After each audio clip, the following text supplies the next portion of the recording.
Say, don't come back here. You know, now here's over at City. Soylent Green. Look up Soylent Green. Sounds like we need a historical plaque, right? You really should. Hey everybody, KULT News back again with another video. A little disappointed today. We ordered some shirts for the channel. Obviously there's a typo, so we gotta return those.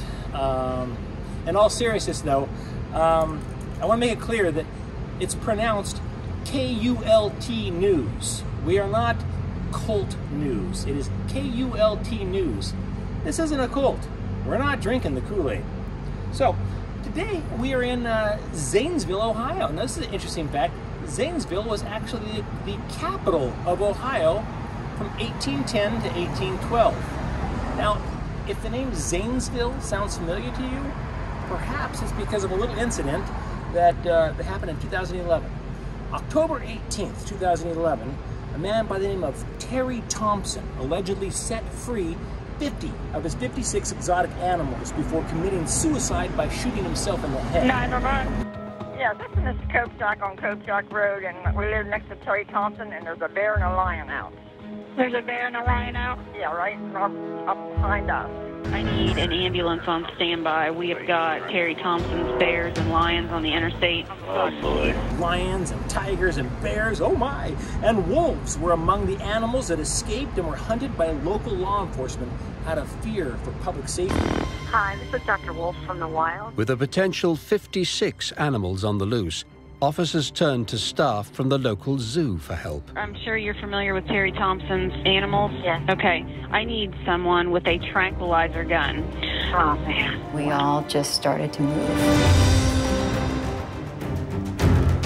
Here is the farm, and here is the closest school, which is 2 miles. The sheriff of Muskingum County made a decision. On the way to the scene, I made it clear to the guys on the scene that if there were any animals outside the pasture field or looking like they were going out of the fence, they were to be put down.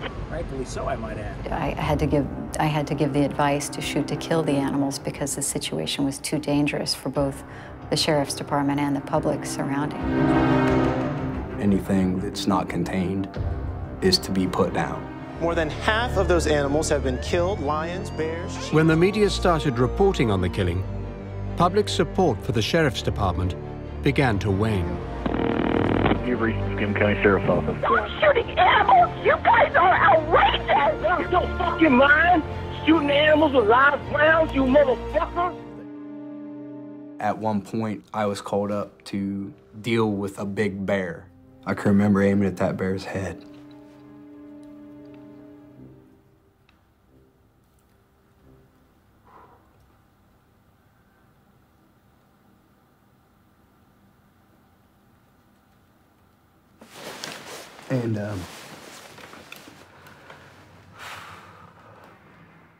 And pulling the trigger and just dropping it. You know, and then we moved on to the next one. During the night of chaos, an escaped lion killed a monkey. Bears and lions were charging at horses kept at the preserve. When the carnage was over, 49 animals were slaughtered, including 18 Bengal tigers, 17 lions, 6 black bears, a pair of grizzlies, 3 mountain lions, 2 wolves, and a baboon, and a partridge in a pear tree. That's not true. That last part, there was no partridge. So, we're at the City of Zanesville Municipal Building, aka Zanesville City Hall. And we're going to go ahead and pop in here and see if these folks understand and respect our rights, specifically the right to take photographs and video in public and in publicly accessible areas. So, let's rock and roll, baby!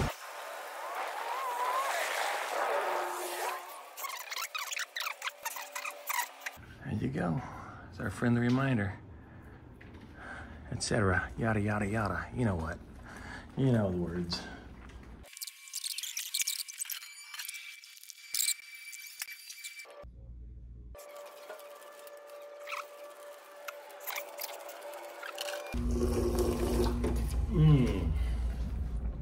Oh, I needed that. The city auditor's office. How you doing? Don't need anything for you. We have community development. They're doing their jobs in there, working away.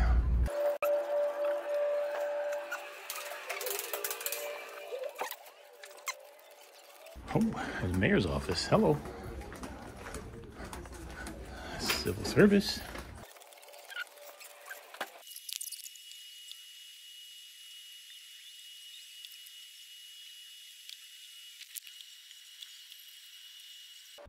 What are you up to? About 6 foot.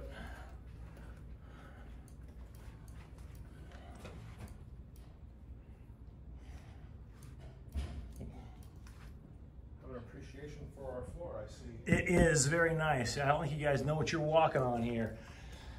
What are we walking on? This is a very, very old batch of what is affectionately referred to as Soylent Green.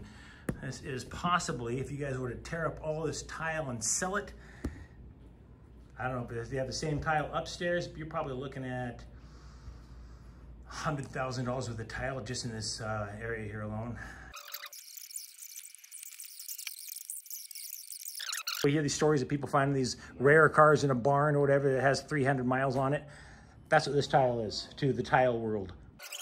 Sounds like we need a historical plaque, right? You really should. I mean, this should be the story of Zanesville, not the wild exotic animal massacre.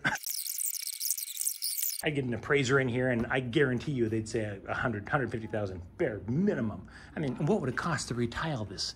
I mean, I don't know if the city of Zanesville has a lot of money or whatever, but I don't know if they got a lot of money here, but if the city was looking to make a real easy buck, they tore all this tile up, they could sell it at auction for, like I said, on a slow day, on the slowest day ever, 100 grand.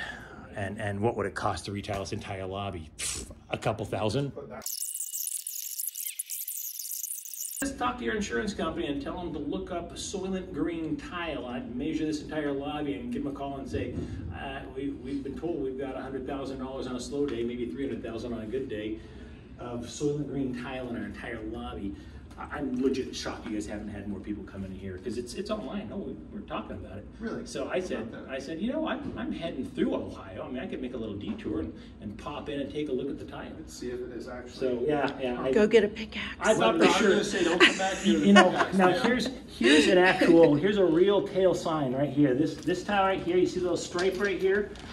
The people that make the fake tile, I'm sorry, ma'am. The people that make the fake tile, they always forget that little strip of green on sometimes. I mean, you know, and if you didn't have any of it, here's, well, that might be it's a crack. I don't know, let's have some green in there.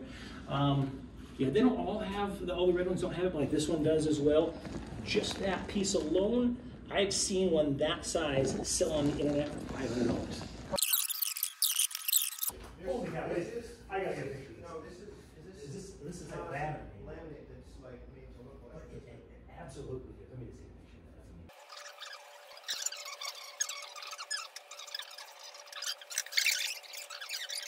that. Here we go. We need a historic plaque then. Amen to that. And this one, oh my God. A large one with a green stripe like that, you're looking, I mean, you could easily sell this one tile $5,000. $5,000 all day long. That tile there and that tile there are two of the most beautiful examples of Soylent Green I've ever seen, I think. In person. It is, look at that. The courthouse has some, but they'll give you the 3rd degree to get in. Who will? The courthouse.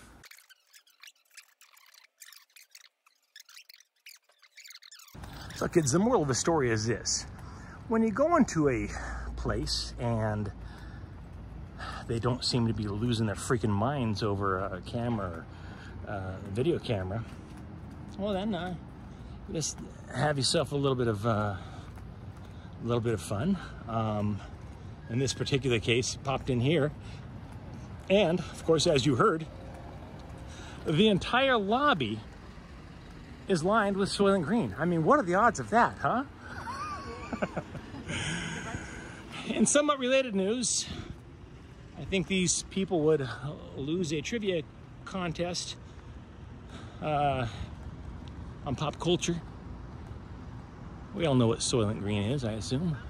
Soylent Green is people! It's people. Soylent Green is people.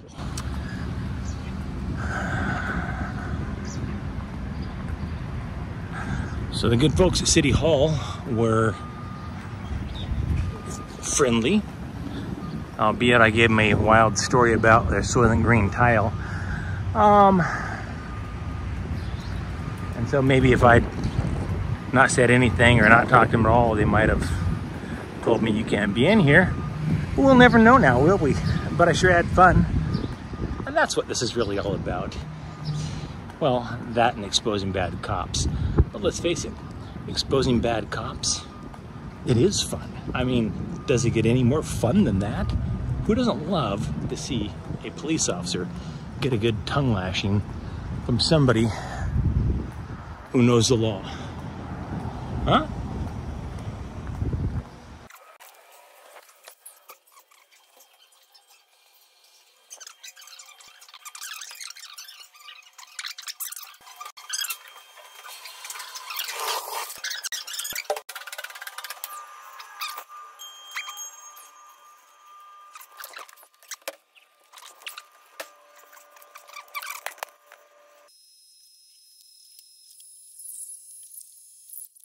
As a genuine payphone, kids. See, back in the day, we didn't have cell phones, and we would actually have to put change in a phone and use it to call home.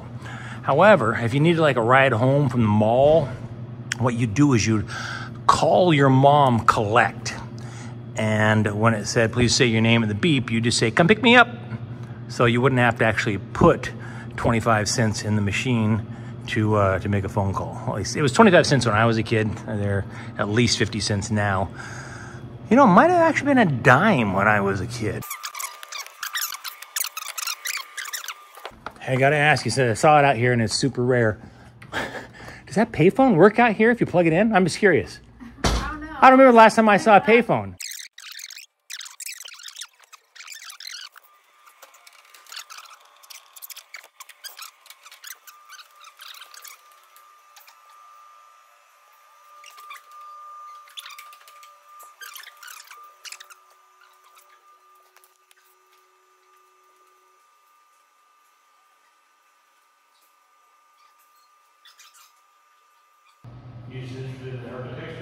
Yes.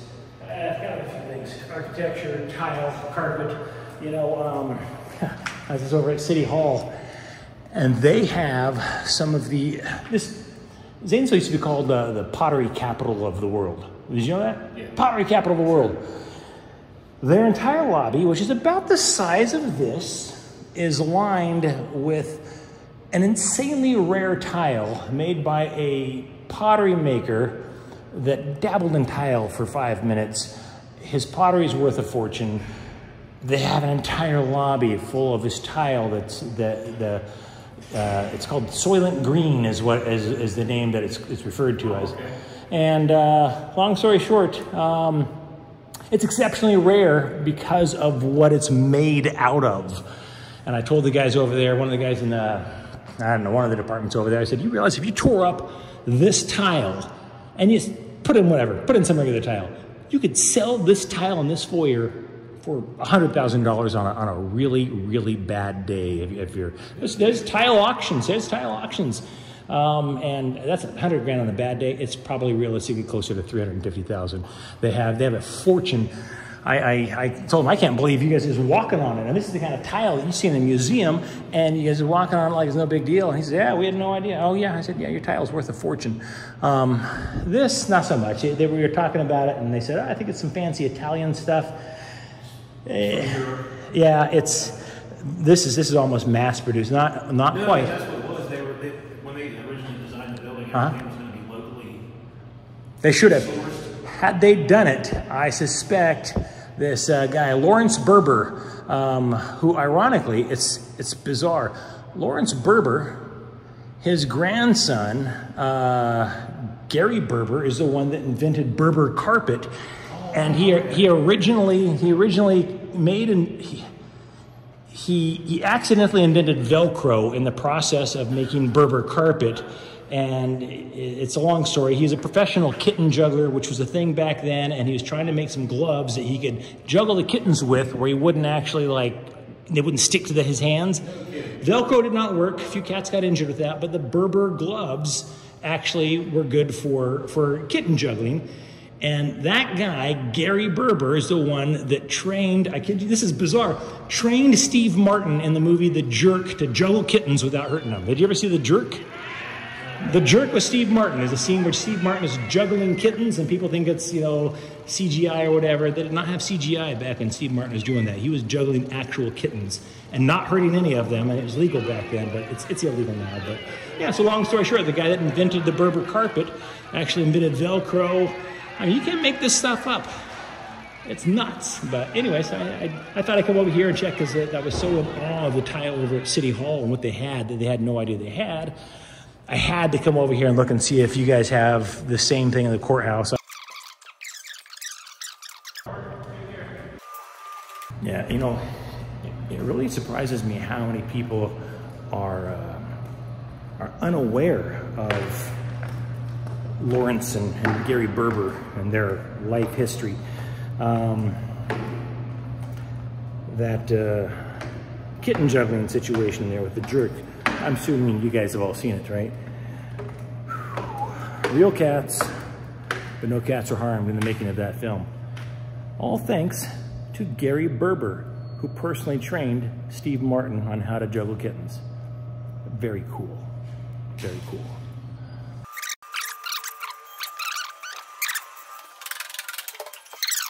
Was there a gal that came in here that was looking at the tile by chance? Did she say anything about tile? She didn't mention tile. What? Because I think she's this gal I've been bidding on for a piece of the Soylent Green tile on eBay, and we're on this Reddit subreddit group about the tile over here at the City Hall. I drove 900 miles to see the tile over at City Hall. City Hall. I mean, you walk in City Hall and you see this green and red and yellow stuff and all that. That tile on a bad day is worth $100 grand. On a good day, $350,000 all day long. I was hoping maybe you guys had the same stuff here, but not so much. It's Italian stuff. It's no Berber.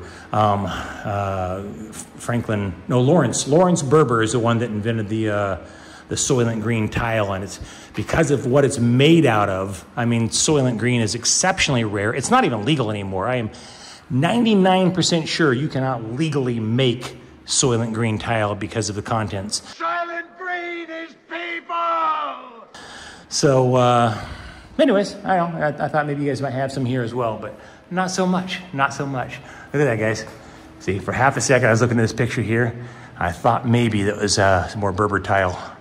Not so much. Not so much.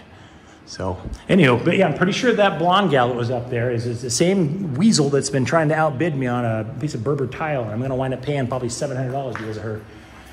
And now she's following me. I swear she is following me. I see her. I've seen her twice since I've been in Ohio, and there's no way that is a coincidence. So I think she's following me and seeing where I go, and now she's going to go to City Hall and offer me $100 grand for the freaking tile. It's crazy. The tile trading world is crazy, sir. It is crazy. You never know, I tell you. Some people collect baseball cards. Some people collect, books, and I don't know. Some people collect tile. I'm a tile guy. What can I say? But there's a whole museum for it in Des Moines. Des Moines, Iowa has a tile museum. It's nuts. Anyways, you guys have a good one. And that brings us to the end of our First Amendment audit in Zanesville, Ohio. As you can see, this was a good one. The folks here in Zanesville respect our rights to take photos and videos. And we were able to visit this very, very touching war memorial. I'd highly recommend you swing by Zanesville, spend a few bucks here, visit some restaurants, and check out this memorial. Mike Norton, KULT News, Zanesville, Ohio.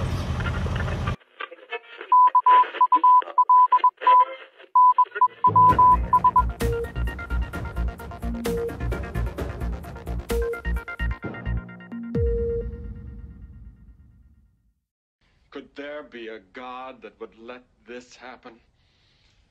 How much do you want?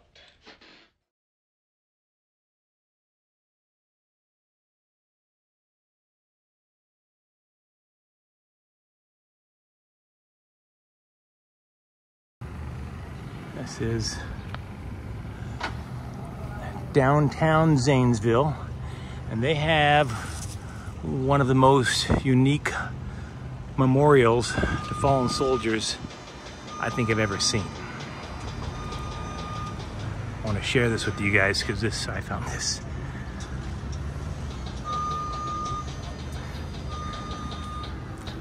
I find this very moving.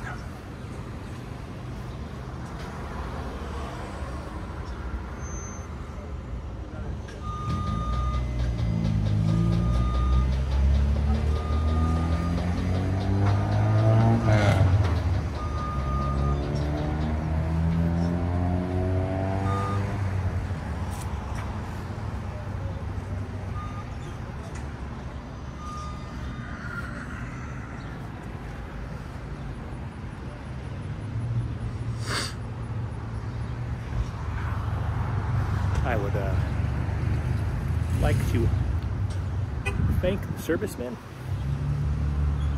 in Zanesville and elsewhere who served for our country. Thank the city of Zanesville for this memorial. God bless America.